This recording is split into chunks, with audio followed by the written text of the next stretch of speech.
इस क्षेत्र के लिए और हिमाचल प्रदेश के लिए बहुत महत्व रखता है कॉरपोरेशंस का, जिन चारों कॉरपोरेशन में चुनाव हो रहे हैं। 3 नई कॉरपोरेशंस श्रीमान जयराम ठाकुर जी ने हिमाचल प्रदेश को दी हैं, पालमपुर, मंडी और सोलन, और धर्मशाला पहले ही कॉरपोरेशन थी। तो आज पालमपुर की अगर हम लोग बात करें तो पालमपुर क्षेत्र में कॉरपोरेशन का दर्जा देकर के आने वाले समय में इस शहर को एक बड़ा टूरिस्ट प्लेस बनाने के लिए जो विकास की दृष्टि से पैसे की ज़रूरत रहती है, उसके दरवाजे खुल जाएं, उसके लिए जयराम ठाकुर जी ने, माननीय मुख्यमंत्री जी ने इसको कॉरपोरेशन का दर्जा दिया। उसके लिए मैं जहां पालमपुर की जनता को बधाई देता हूं, वहीं पर जयराम ठाकुर जी का धन्यवाद करता हूं कि उन्होंने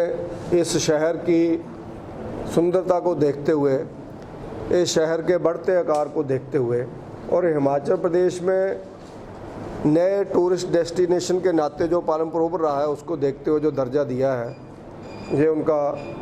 हम सब लोगों के लिए, पालमपुर वासियों के लिए जहां बहुत उपहार है। वहीं इस कॉरपोरेशन के ऐतिहासिक निर्णय के बाद हम लोग देख रहे हैं कि इस शहर के अंदर जो पालमपुर विधानसभा क्षेत्र हमारा सारा पड़ता है, पिछले आज़ादी के लगभग 8वां दशक हमारा चल चुका है। कुछ वर्षों को छोड़ करके कांग्रेस की ओर से एक ही परिवार का जहां पर लगातार कब्जा रहा है। चौथी पीढ़ी आज राज कर रही है। लेकिन जो शहर की हम लोग स्थिति देखते हैं, उस दृष्टि से, विकास की दृष्टि से जो भी इस क्षेत्र में बड़े प्रोजेक्ट्स आए, उसमें कांग्रेस का कहीं भी योगदान नहीं रहा, जबकि कांग्रेस को 7 दशकों तक इस क्षेत्र की जनता ने विधायक दिया। चौथी पीढ़ी के विधायक आज बुटेल जी यहाँ पर हैं।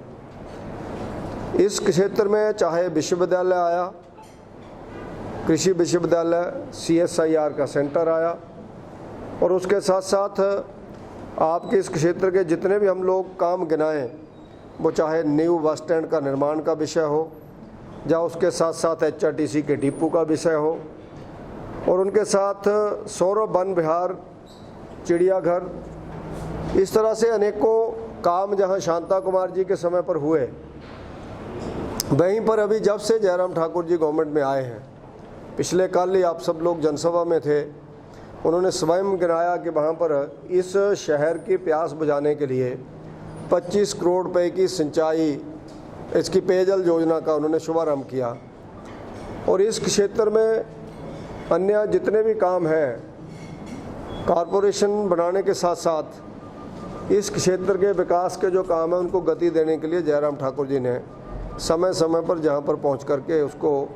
गति देने में अपना अहम योगदान दिया। लेकिन जिन लोगों ने चौथी पीढ़ी के व्यक्ति शासन कर रहा है, उनके पास पालमपुर को क्या दिया आज तक गिनाने के लिए कुछ नहीं है कि उन्होंने विशेष प्रोजेक्ट कौन सा पालमपुर के लिए।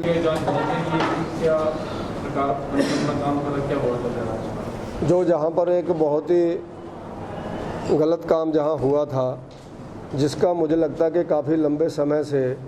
कांग्रेस के समय से अंडरग्राउंड और गोरख धंधा चल रहा था। जयराम जी की गवर्नमेंट ने उसके ऊपर आकर के स्ट्राइक किया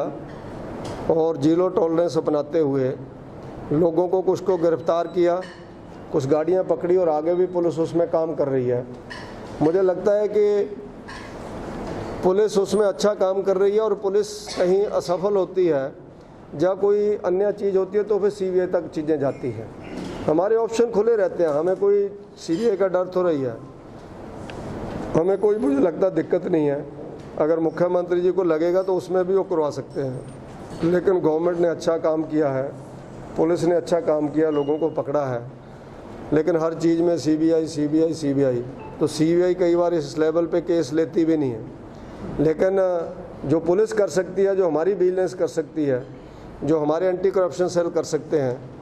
जब उनके हाथ खड़े होते हैं, जहाँ कहीं असफलता नज़र आती है और बहुत बड़ा दिक्कत आ जाती है, तो फिर CBI को चीज़ें जाती हैं। लेकिन उसका मुझे लगता है कि हम लोगों को डरने की ज़रूरत ही नहीं है, क्योंकि जिसने गलत किया वो पकड़ा जाए, वो किसी का भी व्यक्ति होगा,